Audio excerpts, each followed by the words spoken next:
Olá, que a graça e a paz do Senhor seja com você nesse dia, hoje dia 13 de dezembro. E eu gostaria de ler com você uma passagem que está lá no livro de Salmos, capítulo 46, versículo 1.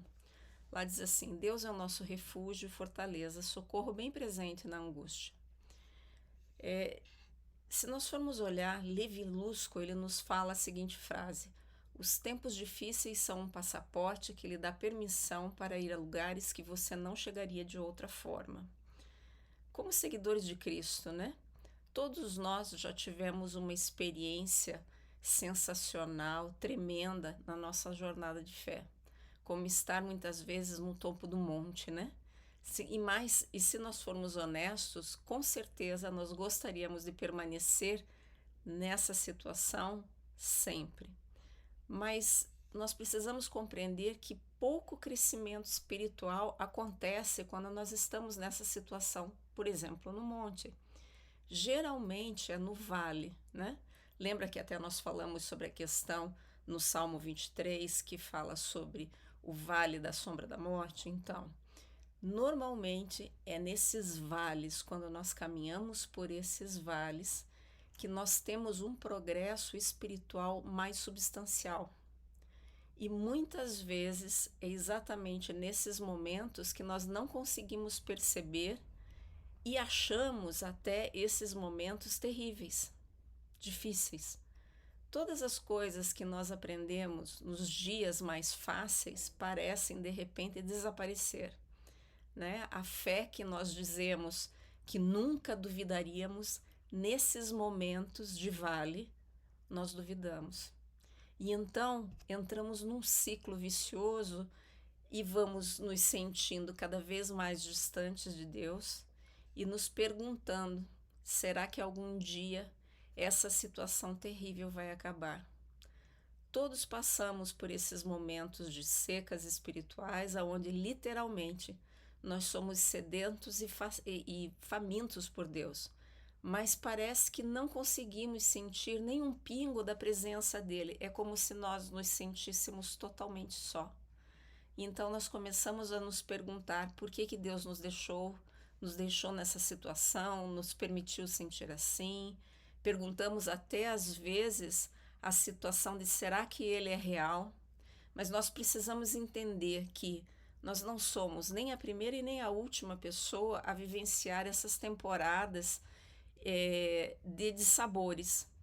Às vezes, nós passamos por essas questões consistentemente porque nós desobedecemos a Deus, porque nós negligenciamos o nosso tempo com Ele, porque nós nos distanciamos dele, ou até mesmo alimentamos nossos desejos pecaminosos.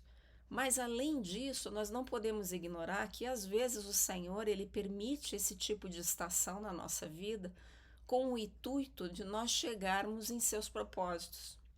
Nesse caso, nós precisamos com certeza confiar que se Ele nos permite caminhar por um vale espiritual, por uma tribulação, por uma situação difícil, Ele vai fazer a obra em nós que muitas vezes só pode acontecer quando perseveramos nesse momento que até podemos dizer que parece uma areia movediça que está nos sugando, né? Muitas vezes, nesses tempos sombrios, nós duvidamos do caráter de Deus e questionamos até o seu amor por nós. Mas é justamente nesses lugares espirituais que temos que confiar no que sabemos e não naquilo que sentimos. Nós temos conhecimento de quem é Deus, então precisamos nos lembrar disso e não permitir que as nossas emoções nos distanciem daquele que pode nos auxiliar exatamente nessa dificuldade. Nos momentos mais difíceis, sempre haverá esperança e felicidade a serem experimentadas. Às vezes, os desafios são exatamente o que nos levará ao lugar que nós desejamos estar. Nos momentos de extremo desafio, não se sinta sufocado, enterrado. Lembre que somos como se fosse uma sementinha, que naquele momento foi plantada e que eventualmente vai florescer e vai dar muitos frutos no seu tempo. Então eu gostaria de convidar você para orar comigo nesse dia. Diga assim comigo: Senhor, nos momentos de provação, Eu peço a sua força para trazer esperança à minha vida. Tome as minhas incertezas e transforme-as em confiança. Quando não vejo a solução à minha frente, eu fico desolado. Permita que teu Espírito Santo me guie na direção certa. Eu escolho hoje confiar em ti, pois apenas o Senhor pode acalmar o meu coração e a minha mente ansiosa e amedrontada. Eu preciso de ti, Deus, para fortalecer o meu espírito, para superar os desafios que estão à minha frente. E nesse dia eu me entrego no teu altar e clamo: Senhor, me ajuda. Em nome de Jesus. Amém. Que o Senhor te abençoe, que o Senhor te guarde. E eu aguardo você aqui amanhã.